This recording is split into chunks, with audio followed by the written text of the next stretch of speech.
Hello everybody, welcome back to the second video in my Prehistory series. I'd like to take a moment and talk through a question that was asked in the comments of my last Warhammer video.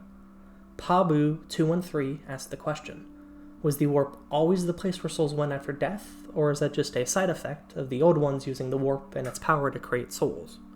I replied to this comment stating that it's never been made clear whether the old ones used the warp to create their descendant species, or if they simply had such advanced technology that they could just grow them mechanically.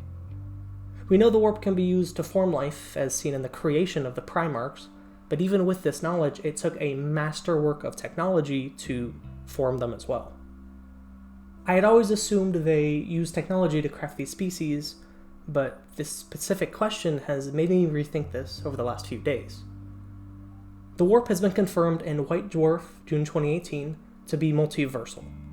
Age of Sigmar, Fantasy, and 40k don't exist in the same universe, but the gods within are all the same. However, in 40k, the warp has also been confirmed to be confined to the Milky Way galaxy. Just because they're multiversal doesn't mean they're universal. The Aeldari haven't fled the Milky Way because they're afraid of bringing it with them to other places in the universe.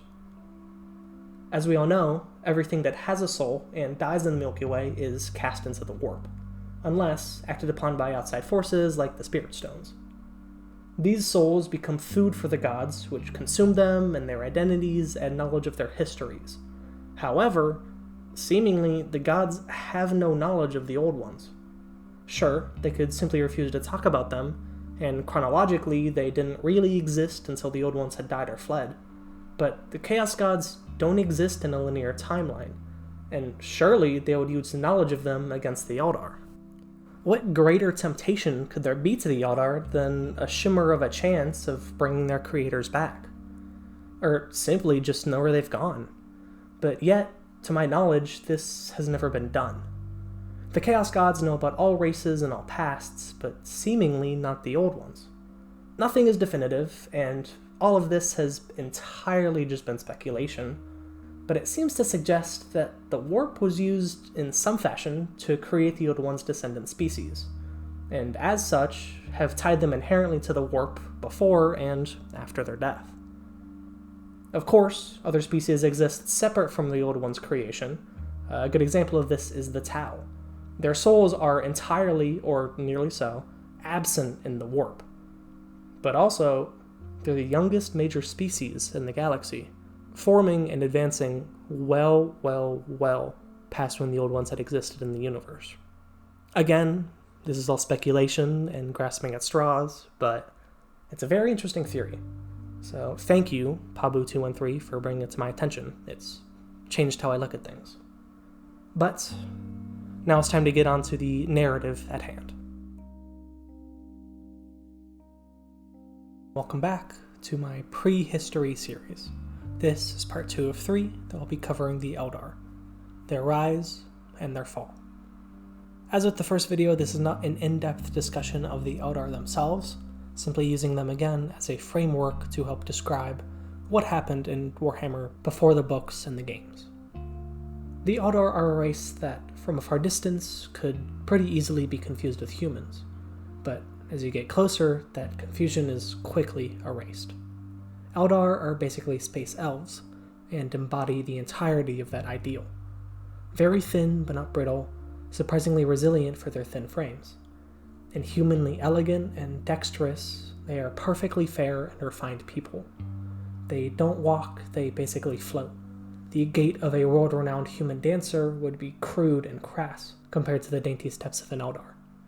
This dexterity and physical acuity, combined with their incredible reaction times, mental faculties incomprehensible to human ones, and potent psychic abilities, make them a people a class above normal humans, and easily worth a dozen men in any fight. They are, of course, the favored race of the Old Ones, and eventually became their superweapons against the grinding advance of the Necron race. Since the war, however, they had only grown in power and scope. After the Necrons entered their Great Sleep, a massive power vacuum was left behind, only growing bigger as the enslavers slowly started starving and dying away. The Aeldari, Kroks, and Jokero eventually finished them off, each of them then growing in ways unintended by the Old Ones. The Aeldari, the most willing and learned pupils of the Old Ones, began seizing control of the galaxy, their massive psychic might letting them recontain the warp and close its portals, stabilizing it with rituals and warp gods to pacify the galaxy. They locked the primal beings of the warp behind a barrier maintained by their own constructed gods, sealing this nascent realm of chaos off from the rest of the galaxy. They regained control of the webway as well, perfecting it not only as their greatest mode of transportation around the galaxy, but also as a home, building great cities inside of it. With no real threats against them, their mastery continues to grow. They conquer, presumably, nearly all of the galactic north and western hemispheres as well. They eventually resettle, with their capitals of power placed in the galactic northwest. Their mastery continues to grow, using the warp for all aspects of their life, from simple cleaning to the construction of their cities using wraithbone, but most importantly, they also discover a way to reach into the warp. They discover that Aeldari that died could be reached in the depths of the warp, and drawn out to be reborn again. These long-lived beings of the Aeldari then become purely immortal, with even the rare chance of death being avoidable and curable. As covered heavily before, every Aeldari is a potent psyker, capable of shocking warp manipulation. A great example of this mastery is wraithbone, literally solidified and tangible warp energy drawn and hardened in the material universe. It's a material that with the right focus and intent could construct anything within one's mind.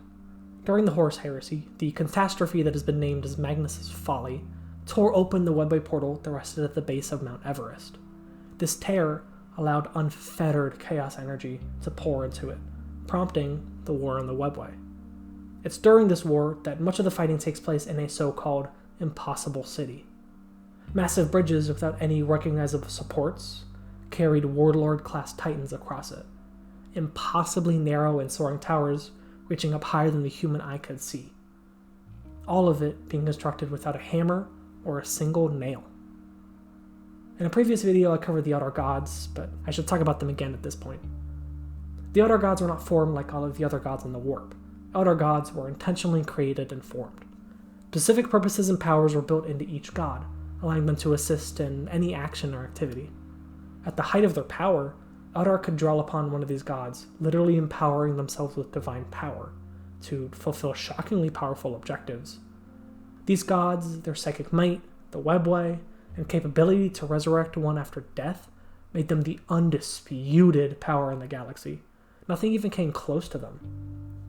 If the Necrons woke up, then they would have been hard-pressed to repel the Eldar at the pinnacle of their power. It might have been for the better of the galaxy, but hindsight is 20/20 and all that. As they were undisputed, the Eldar began to search for ways to occupy their time, as their greatest enemy was now boredom.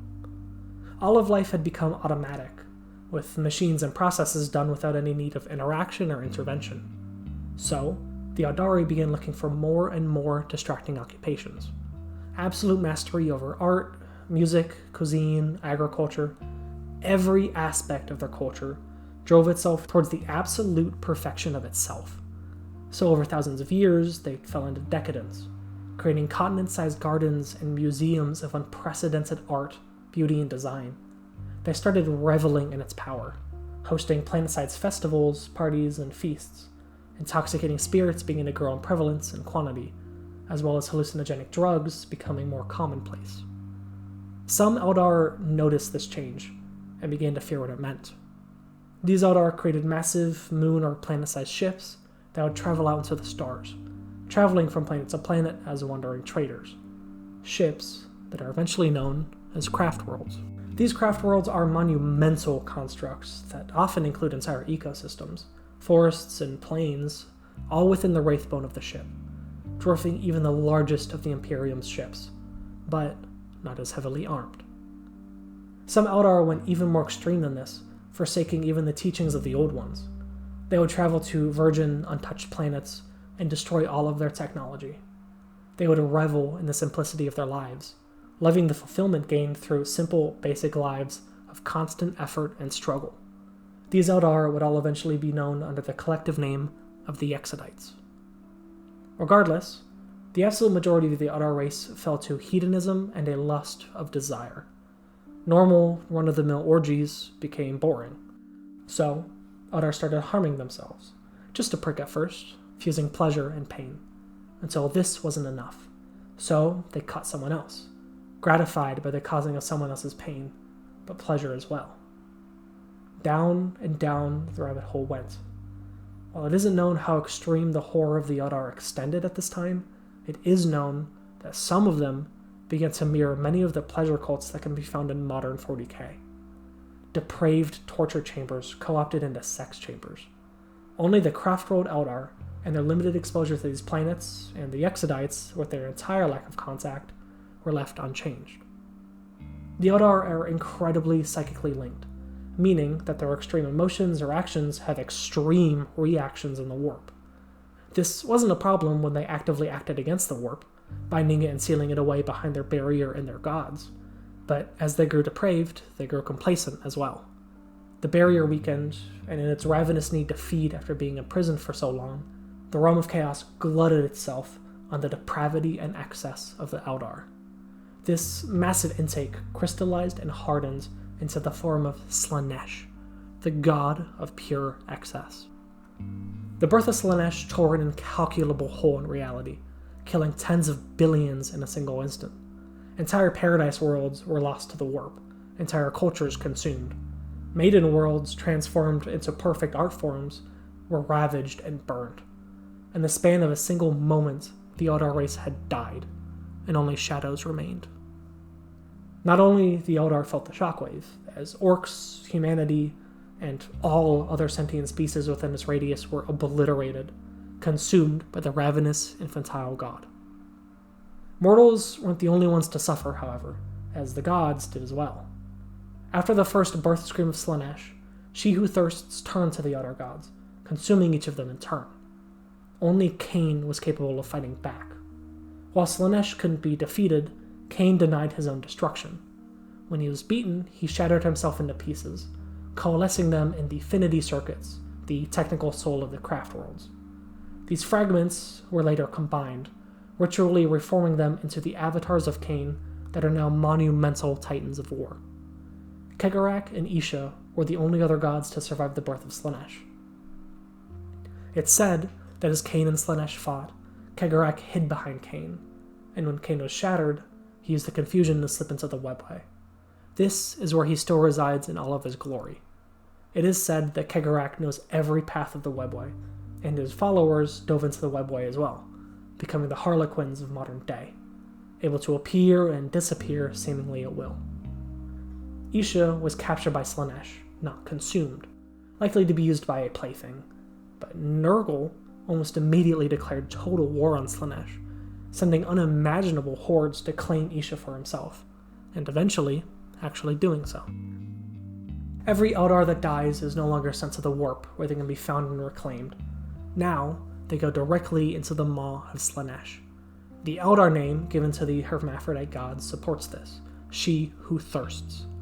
Some claim that Slaanesh can never truly manifest their whole power until all Aeldari are killed and consumed, empowering her fully. So, a race that used to have nothing to fear from death now has a guaranteed ticket to their personal hell, where they will be violated, tortured, abused, and have all sorts of nonsense shoved where the sons of a maiden world don't shine. So, every Aeldari now desperately searches for a way to escape that horrible fate, each in their own way.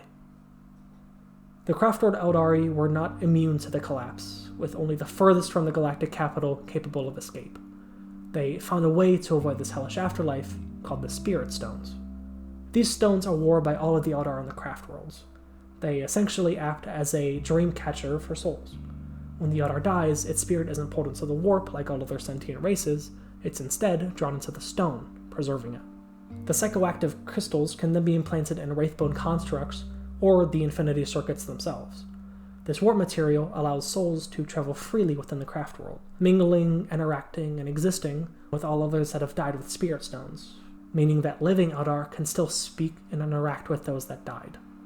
If placed within a construct, these spirit stones can allow the soul to animate and control advanced constructs. Wraith Guards, Wraith Lords, Grav Tanks, and Aeldari Titans are all empowered and supported by spirit stones, capable of autonomously driving themselves if the pilots are incapacitated. Infinity circuits are essentially a self-contained afterlife that are amalgamations of every Aeldar that has died and been preserved within it. Exodites obviously don't have wraithbone constructs of the craft worlds, but they made a very similar construct through ritual and worship, the World Spirit. Very similar to an Infinity Circuit, it's an afterlife that the Exodites will die and enter, except it's a ritual process. Obelisks, altars, and ritual sites created with psychoactive crystals and materials catch the souls, but aren't as easy to reach. They can't be implanted into constructs as they don't have constructs. While they can still be spoken to by farseers, they are still lost to the people as a whole, unlike the Craftworld Eldar. But there's a third group of Eldar that survived as well, those Eldar within the Webway. These cities within the Webway were created often by jealous and envious Eldar that wanted privacy to fulfill their desires. Even after Slaanesh was born, they refused to give up their ways, seeing it as the other Eldar's problems, until they realized what happened when they died. The Webway, while entirely stable, is still contained within the warp.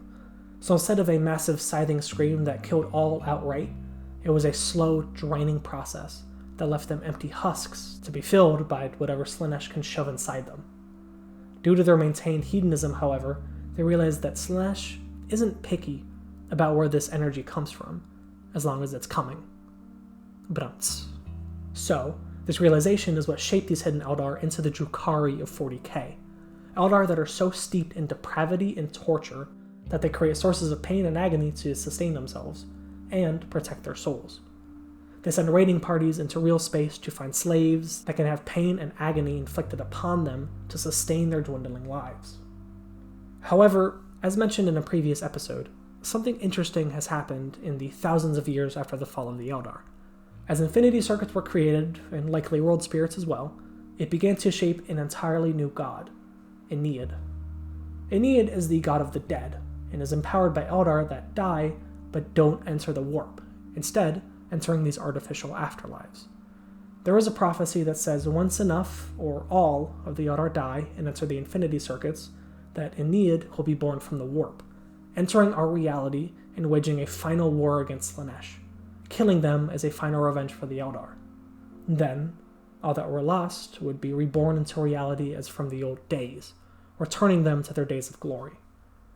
This belief has created the Inari cult, a collection of Asuryani, the Craftworld Eldar, the Drukhari, and the Harlequins, all banded together under this banner, hoping to return their race once and for all.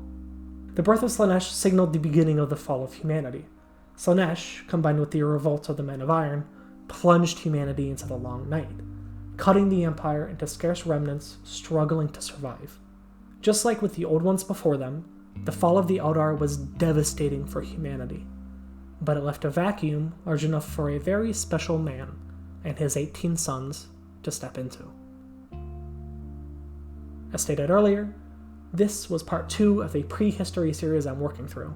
The third and final part will cover the history of humanity up and through the Unification Wars and into the Great Crusade. The hope is that after this miniseries I can begin to discuss the Legiones Astartes and then the heresy proper. For those of you that are still here listening, I'd like to make an apology real quick, as I know pretty much all of you probably know the story of the fall of the Eldar, but going online on forums and reading through pages, I realize there's a lot of confusion or argument that happens, whether through chronology or actual events or apocryphal stories passed down by the races. So, as with the last video, I was simply hoping to codify and create a pretty defined explanation, at least defined through my own personal viewpoint. If you disagree with anything that I've said in this video or think that I maybe misplaced or mistimed something, please let me know down in the comments. If it's persuasive enough or supported with enough evidence, I'll happily make a change to this video. Thank you. I hope you all have a wonderful day. Goodbye.